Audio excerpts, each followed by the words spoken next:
My grandmother's lawyer cleared his throat and read the will. My cousin Preston got the Miami penthouse worth $4 million. His sister Bianca got the Palm Beach estate. And me? I got an old Singer sewing machine.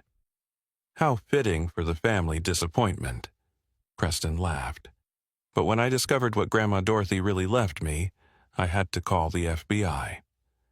The morning of the will reading started like any other disaster in my life. My 2012 Honda Civic wouldn't start, so I had to take 2 buses to get to the downtown law offices of Hutchinson, Sterling and Associates. I was already 20 minutes late when I pushed through the glass doors, my teacher's salary blazer looking shabby next to the marble walls and crystal chandeliers. "Raymond, there you are!" Uncle Vernon's voice boomed across the reception area, though his tone carried more irritation than welcome. "We've been waiting. Do you have any idea how much billable time you've just wasted?" Uncle Vernon stood there in his $3,000 suit, checking his Patek Philippe watch for emphasis. At 62, he looked like what he was, a man who'd spent his entire life believing he deserved everything he'd never quite earned. His gray hair was perfectly styled, his shoes cost more than my monthly rent, and his smile never reached his eyes when he looked at me. "Sorry, Uncle Vernon, car trouble." "Still driving that old thing?" "Raymond, you're 34 years old. When I was your age, I owned 3 vehicles." "When you were my age, you were also spending Grandma Dorothy's money," I wanted to say, but I bit my tongue. This wasn't the time or place. Preston appeared beside his father, looking like a younger, somehow more insufferable version. "Ray, good to see you, cousin." He gripped my hand too hard, the way he always did, like every interaction was a competition he needed to win. "How's the teaching thing going? Still at that public school?" "Franklin High, going well, thanks." "Public school teacher?" he said to his sister Bianca, who had just walked up. "Can you imagine? All that potential, and he's teaching teenagers about the Civil War." Bianca air-kissed my cheek, careful not to actually make contact. "Raymond, darling, you look tired. Are you eating enough?" She didn't wait for an answer. "You know, my husband knows people on the Board of Education. If you ever want a real career in administration instead of the classroom." Her husband, Senator Blackwood, stood behind her like a campaign poster, all white teeth and firm handshake. "Raymond, good to see you, son." He was only 5 years older than me, but he had that politician's gift of making everyone feel like a child. "Should we head up?" Mr. Hutchinson's secretary had appeared, a nervous-looking young woman who clearly sensed the family tension. "Mr. Hutchinson is ready in conference room A." The elevator ride to the 14th floor was silent, except for Preston typing on his phone, probably executing trades worth, more than I'd make in a lifetime. Bianca reapplied her lipstick using a compact mirror that looked like it cost a fortune. Uncle Vernon stared straight ahead, already calculating his inheritance. Me? I thought about Grandma Dorothy. She'd died 6 weeks ago, on a Tuesday afternoon while I was teaching my 4th period class about Reconstruction. The principal had called me out, and I'd known before he said a word. Grandma had been fighting pancreatic cancer for 8 months. She'd refused aggressive treatment, saying at 91 she'd had her time. The conference room was exactly what you'd expect from a law firm that handled estates for Florida's wealthiest families. Floor-to-ceiling windows overlooked Biscayne Bay, a mahogany table that could seat 20, and paintings that probably cost more than Florida teachers' annual salaries. I took my usual spot at the far end, the same place I'd sat at every family gathering since Dad died. Mr. Hutchinson entered carrying a thick leather folder. He was ancient himself, probably should have retired years ago, but Dorothy had trusted him for 40 years. His hands shook slightly as he set down the papers. "Thank you all for coming. Mrs. Dorothy Whitmore was very specific about her wishes, and I'll be reading her will exactly as she instructed." He began with the smaller bequests. $50,000 to her housekeeper Maria, $25,000 to the gardener who'd maintained her properties, various amounts to charities she'd supported. Then came the main event. To my eldest son, Vernon James Whitmore, I leave my investment portfolio to be managed through the existing trust structure. Uncle Vernon nodded, unsurprised. $8 million just like that. To my grandson Preston Vernon Whitmore, I leave my condominium property located at 1800 Biscayne Boulevard, Miami, Florida. Preston actually pumped his fist, like he'd just closed a major deal. The Whitmore family conference room at Hutchinson, Sterling & Associates felt like a courtroom where I'd already been found guilty. The air conditioning was set too cold, the way wealthy people always kept their spaces, as if comfort itself was something to be hoarded. I pulled my father's old blazer tighter around my shoulders, the one I wore to every family gathering like armor that never quite protected me from their barbs. To my granddaughter Bianca Marie Blackwood, Mr. Hutchinson continued, his voice steady despite his age, I leave the estate property at 2847 South Ocean Boulevard, Palm Beach, including all furnishings and the associated beachfront. Bianca touched her pearl necklace and smiled at her husband.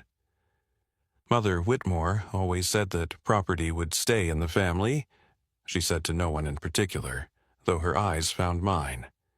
With the right people, of course.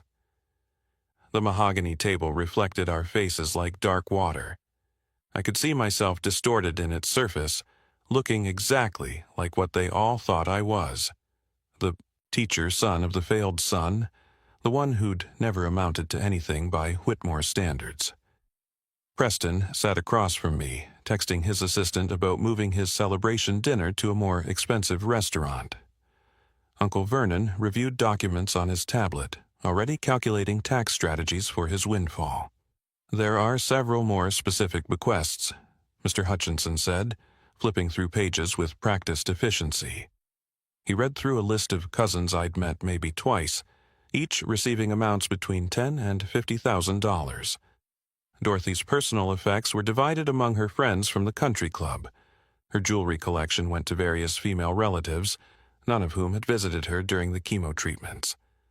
I'd been there every Tuesday and Thursday after school, bringing her submarine sandwiches from her favorite deli, and sitting with her while poison dripped into her veins.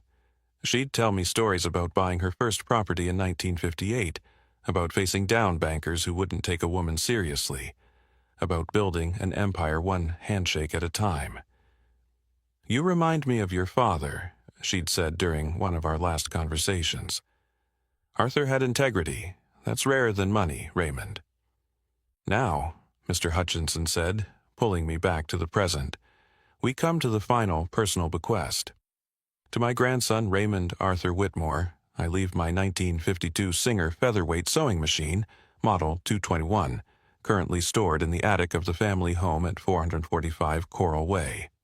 The silence lasted exactly 3 seconds before Preston's laughter filled the room. Not a chuckle, not a suppressed giggle, but full-throated laughter that echoed off the windows. A sewing machine? He was actually wiping tears from his eyes. Oh my God, that's perfect, that's absolutely perfect. Ray gets a sewing machine. Preston, please, Uncle Vernon said, but his mouth twitched with his own suppressed amusement. Show some respect. No, Dad, don't you see? It's poetic. The teacher gets an antique sewing machine. What's he supposed to do with that? Teach home economics? Do they even have that in public schools anymore? Bianca leaned forward, her voice dripping with false sympathy. Raymond, I think it's sweet. Grandma Dorothy always said you were special to her. This must have sentimental value. Sentimental value doesn't pay rent, Preston added, still chuckling. But hey, Ray, if you need money, I'm sure that thing's worth at least $100 on eBay. Mr. Hutchinson cleared his throat. The sewing machine is specified as a restricted bequest. It cannot be sold, donated, or transferred for a period of 10 years. So he can't even sell it. Preston was beside himself now. Ray, did you piss her off somehow? Did you correct her grammar one too many times? I kept my face neutral, a skill I'd perfected over years of family gatherings. Inside, my stomach churned with a mixture of hurt and confusion. Dorothy had been my champion, the one person who'd defended my choice to teach, who'd said the world needed more people who shaped minds instead of just moving money around. Why would she do this? The estate is otherwise to be liquidated according to the trust provisions established in 2015, Mr. Hutchinson continued, closing the folder. The family home will be sold, with proceeds divided according to the percentages outlined in Appendix C.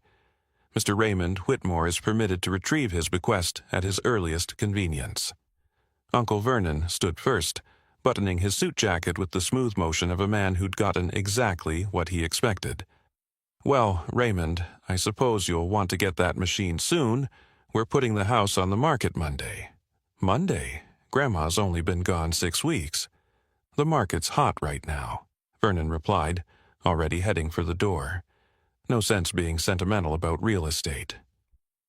The rest of the will reading blurred into a symphony of greed and satisfaction. Preston called his office to have champagne ready for his return. Bianca started discussing renovation plans with Senator Blackwood, something about a new tennis court where Grandma Dorothy's vegetable garden had been. Uncle Vernon was already on the phone with his financial advisor, setting up meetings to discuss major portfolio integration. I sat there, watching them carve up her life like vultures over carrion. Not one of them mentioned missing her. Not one of them shared a memory or shed a tear. They'd gotten what they came for, and now Dorothy Whitmore was just a signature on a check. Raymond, Mr. Hutchinson's voice cut through my thoughts. There's a storage unit key here for you as well, for the sewing machine. The family home is being shown to buyers this weekend, so you'll need to collect it before then. He handed me a small brass key with a paper tag reading, Attic, East Wing. I pocketed it without looking at the others, though I could feel their amused glances. Don't forget to check if it comes with thread, Preston called out as I headed for the door. Wouldn't want you to have to spend your own money on accessories. The drive to Grandma Dorothy's house in Coral Gables took 40 minutes in Miami traffic. I'd made this drive hundreds of times over the years, but this would be the last. The sprawling Mediterranean Revival mansion sat on 2 acres of manicured grounds, its coral stone walls glowing pink in the afternoon sun. This was where Dorothy had moved in 1975 after her real estate empire had grown beyond her wildest dreams. The house felt hollow without her. Maria, the housekeeper, had already been let go, and the furniture was covered in white sheets like ghosts of better times. My footsteps echoed on the terrazzo floors as I climbed to the 3rd floor, then pulled down the hidden ladder to the attic. The attic was stifling, filled with decades of accumulation. Boxes labeled Christmas 1987, Vernon's college, Arthur's books. That last one made me pause. My father's things, boxed up and forgotten after his death 5 years ago. I ran my finger through the dust on top, leaving a clean stripe like a wound. The sewing machine sat in the far corner, pristine in its black carrying case. A note was taped to the handle in Dorothy's spidery handwriting. For Raymond. Handle with care. I carried it down to my car, the case surprisingly heavy for such a small machine. As I set it in my trunk, Preston's BMW pulled up behind me. Couldn't resist seeing the old place one more time, he said, getting out. But his eyes were calculating, not nostalgic. Dad wants me to check what else is up there. Make sure nothing valuable gets left behind. It's mostly Christmas decorations and old photos. Photos can be valuable, especially if they're embarrassing. He winked like we were conspirators. Bianca's husband has political ambitions beyond the state senate. Can't be too careful. He disappeared into the house while I sat in my car, staring at the sewing machine case through my rearview mirror. Why this? Why leave me something so seemingly worthless when she knew how they'd react? That night in my apartment, I placed the machine on my kitchen table. The black metal gleamed under my overhead light. Singer spelled out in gold lettering across the front. The machine was in perfect condition, but when I examined it closely, something felt off. The needle had never been threaded. The foot pedal's cord was still wrapped in its original paper. This machine had never sewn a single stitch. Dorothy had told me stories about her original sewing machine, how she'd started her empire by altering designer clothes for wealthy Miami Beach widows. "Every fortune starts with a single thread, Raymond," she'd said. "You pull it carefully, and gradually the whole fabric reveals itself." But this wasn't that machine. That one was in the Smithsonian now, part of their Women Entrepreneurs of the 20th Century exhibit. She'd donated it years ago, proud that her story would inspire others. I opened every compartment, examined every surface. In the small drawer meant for attachments, I found the original 1952 manual, yellowed but intact. The fabric tray underneath the machine felt loose when I touched it. When I lifted it, my heart stopped. A white envelope, sealed, with my name written across it in Dorothy's unmistakable handwriting. Inside was a single sheet of her personal stationery, the watermark of her initials barely visible through the cream paper. The message was brief, but it changed everything. "My dearest Raymond, if you're reading this, then the vultures have had their feast. The machine is just the beginning." I read the rest of Dorothy's note 3 times before my hands stopped shaking. "Look where the roses never bloom." Remember our talks about the old Whitmore estate in Coral Gables? Some gardens hide more than beauty. The truth about your father's death is there. Trust no one in the family. The combination is your father's real birthday, not the one Vernon tells everyone. All my love, Grandma D. My father's death. The words hit me like ice water in my veins. Arthur Whitmore had drowned when his fishing boat capsized off Key Biscayne 5 years ago. The Coast Guard called it a tragic accident, a sudden storm catching an experienced sailor off guard. I'd never questioned it. Dad knew those waters better than anyone, but the ocean doesn't care about experience when it decides to take someone. But Dorothy was suggesting something else entirely. I called Franklin High at 6 the next morning and left a message claiming food poisoning. Then I drove to the old Coral Gables estate, the first property Dorothy had ever purchased in 1958. Unlike the mansion where she'd lived her final decades, this place had been abandoned for years. Dorothy kept it for what she called sentimental reasons, refusing every developer's offer no matter how astronomical. The wrought iron gates were rusted but not locked. The driveway was cracked, grass growing through concrete like nature reclaiming its territory. The house itself, a 2-story Spanish colonial, stood empty with plywood over most windows. But I wasn't here for the house. The garden sprawled behind the property, 5 acres that had once been Dorothy's pride. She'd grown everything here: tomatoes, peppers, mangoes, avocados. But the rose garden had been her masterpiece, except for one corner where nothing ever grew.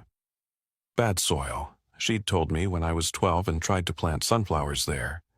Some earth just won't accept life, Raymond. You have to respect that. Now her words carried different meaning.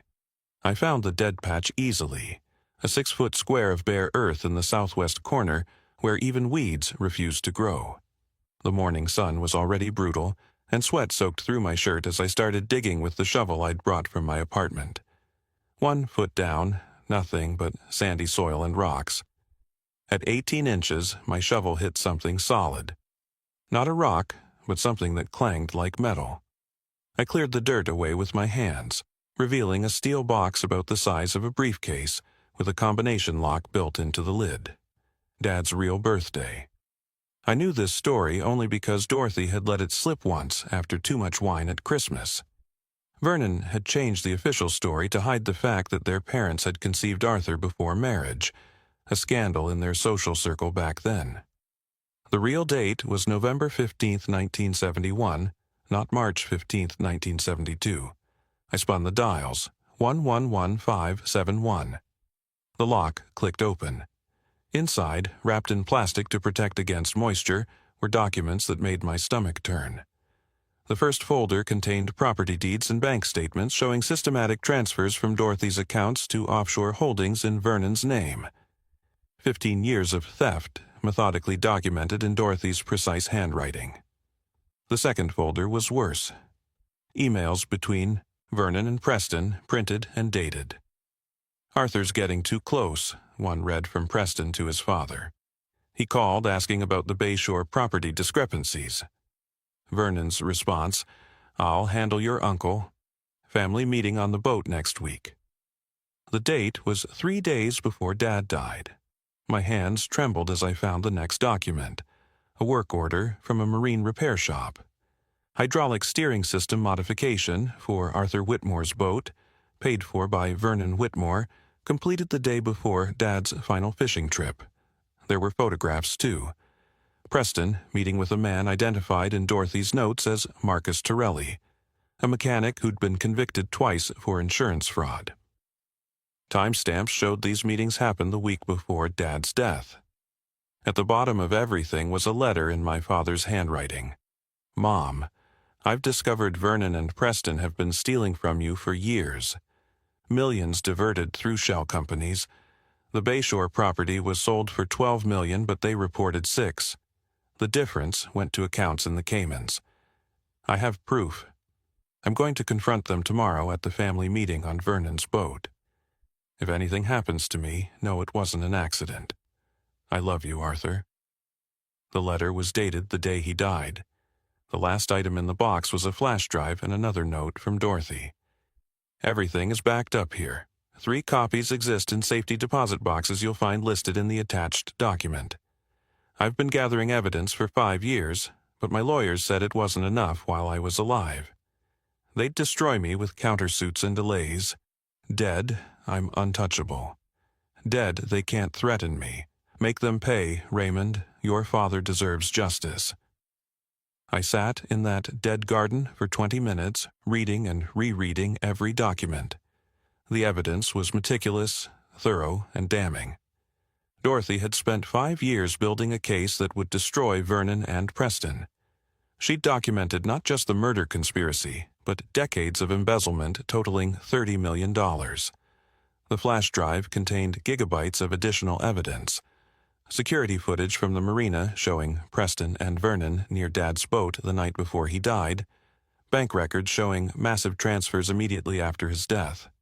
Even a recorded phone conversation where Vernon told someone that the Arthur problem has been resolved. My phone rang, jarring me from my spiral of rage and grief. Preston's name appeared on the screen. "Ray, where are you? You were supposed to meet me at the bank this morning to sign off on the house sale papers. I never agreed to that." "Well, Uncle Vernon needs all heirs to sign, just a formality. Listen, I'll throw in $5,000 cash if you come now. I know the sewing machine thing was rough. Consider it a family bonus." The casual cruelty of it, offering me pocket change while sitting on millions they'd stolen, made my decision clear. "I'll pass, Preston." "Your loss, cousin. By the way, did you ever figure out what to do with that machine? I know a vintage shop that might give you $200 for it." I hung up and called the FBI. The Miami field office transferred me twice before I reached Agent Patricia Martinez in financial crimes. I explained I had evidence of embezzlement and murder. She was skeptical until I mentioned the amount involved and started listing the evidence. "Don't touch anything else," she said, her tone shifting from routine to urgent. "Where are you exactly?" 2 hours later, the abandoned garden was swarming with FBI agents. They cataloged every document, photographed every page. Agent Martinez, a woman who looked like she'd seen enough corruption to last several lifetimes, reviewed the flash drive contents on her laptop. "Your grandmother was very thorough," she said. "This is prosecutable. The murder conspiracy will be harder to prove, but the financial crimes are bulletproof. What happens now? We build the case. This will take a few weeks, maybe a month. We'll need you to continue acting normal. Can you do that?" The next 3 weeks were torture. I taught my classes, graded papers, attended faculty meetings, all while knowing what was coming. Preston called twice more about various estate matters, each time his condescension making my skin crawl. Uncle Vernon invited me to lunch to discuss your future, which I politely declined. The arrests happened on a Thursday morning, coordinated across 3 locations. Vernon was taken from his country club during his weekly golf game. The FBI agents waited until he was on the 9th hole, surrounded by his cronies, before announcing his arrest for murder, conspiracy, embezzlement, and wire fraud. The local news caught it all on camera. Vernon in his golf attire being led away in handcuffs. Preston's arrest was even more public. FBI agents entered his Manhattan investment firm during their morning meeting. According to a colleague who called me later, Preston tried to run. Actually tried to sprint through the office in his Italian loafers before being tackled by an agent near the elevator. They marched him out through the lobby in full view of every employee and client. Bianca's arrest came at a charity luncheon where she was being honored for her philanthropy. Agent Martinez told me later that Bianca had fainted when they read the charges, which included money laundering through her husband's campaign funds. Senator Blackwood wasn't arrested, but his political career ended that day. The investigation revealed the full scope of their crimes. Vernon and Preston had created 47 shell companies to siphon money from Dorothy's empire. They'd sold properties below market value to their own holdings, skimmed management fees, even taken loans against Dorothy's assets for their personal use. The murder evidence was more complex, but the prosecutors felt confident. The tampered hydraulic system, the meetings with Torelli, the timing of the transfers after Dad's death, it all painted a clear picture. Torelli himself, facing his 3rd strike, agreed to testify in exchange for a reduced sentence. During the trial, I learned things that made the betrayal even worse. Vernon had been stealing from his mother since the day she gave him power of attorney. Preston had joked in emails about bleeding the old bird dry. Bianca had helped hide assets by purchasing property through her husband's donors. They'd killed my father for trying to protect his mother. They'd spent 5 years laughing at family dinners while his orphaned son sat at the same table. They'd stolen millions while Dorothy lay dying of cancer, too weak to fight them, but strong enough to document every crime. The trial lasted 6 months. I sat in that courtroom every day I wasn't teaching, watching as prosecutors laid out the case Dorothy had built from her deathbed. Vernon's lawyer tried to paint him as a devoted son, managing his mother's complex affairs. That defense crumbled when they played the recorded phone call where he called Dorothy a senile old witch who should have died years ago. Preston broke first. Facing life in prison for the murder conspiracy, he agreed to testify against his father in exchange for a reduced sentence of 25 years. His testimony was devastating. He described how Vernon had planned everything, how they'd tested the boat modification on another vessel first, how they'd watched the weather reports waiting for the perfect storm to provide cover. "Did you feel any remorse?" the prosecutor asked him. Preston looked at me across the courtroom. "Arthur was going to destroy everything we'd built." "You mean everything you'd stolen?" "I mean everything we deserved." That word, deserved, summed up their entire worldview. They deserved Dorothy's money because they were her blood. They deserved to steal because they were smarter. They deserved to kill because someone stood in their way. Vernon got life without parole. The jury deliberated for less than 2 hours. When they read the verdict, he stared straight ahead, still believing himself the victim. Bianca got 15 years for money laundering. Her husband divorced her before the trial ended, distancing himself from the scandal that destroyed his career. But Dorothy had saved her biggest surprise for last. Mr. Hutchinson called me the day after the verdicts were read. "Raymond, there's an addendum to your grandmother's will. It was sealed with instructions to open only upon the successful prosecution of the involved parties." I met him at his office, the same conference room where I'd been humiliated 6 months earlier. This time, I was alone. "Your grandmother restructured everything 2 years ago," he explained, sliding documents across the table. The bequests to Vernon, Preston, and Bianca were contingent on them being free of any criminal wrongdoing regarding her estate. Upon their conviction, everything transfers to you. Everything. Every property, every investment, every penny they thought they'd inherited. $50 million in total, plus damages from the criminal restitution. The Miami penthouse Preston had already redecorated. The Palm Beach estate where Bianca had started building her tennis court. All of it mine.